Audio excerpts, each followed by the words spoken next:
today's Amanita series, we're going to be discussing a member of section Amanita, known as the Salmon Amanita, Amanita wellsii.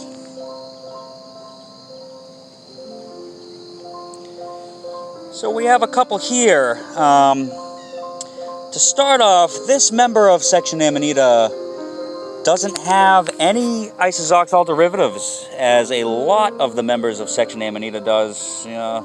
Most common one, Amanita muscaria, and also there's panthers and gematoids. All have these isoxazoxyl derivatives. They're a deliriant-like toxin. However, these members do not, with a small handful of members of section Amanita, but they really look like section Amanita. So let's start off here. So we have this young one, and we want to look at this design on the cap. Very dusty look on it. Very dusty looking stem. On this larger cap, we can see some remnants of the dust left in the center, but a lot of it is washed off over here.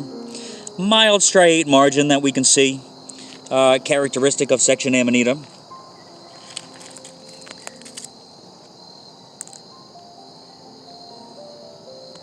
Again, this very...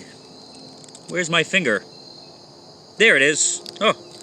So, very characteristic. Oh. This very furry margin that these have. This very dusty center, which can be very yellow. This one portrays it much more yellow, centered in the center of the cap, and we can see it starts to get bald a little bit towards the margin. And a lot of times this member has this appendiculate margin up here. It's a very beautiful mushroom. So with all Amanita, what we want to do is we want to excavate the base so we can view the whole thing.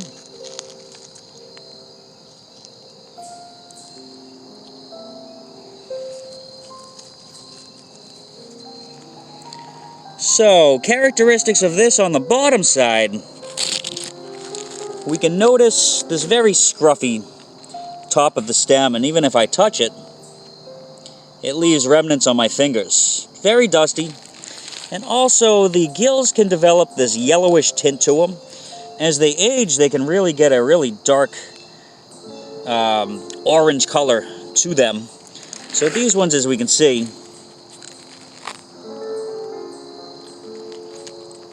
we have this short gills on these.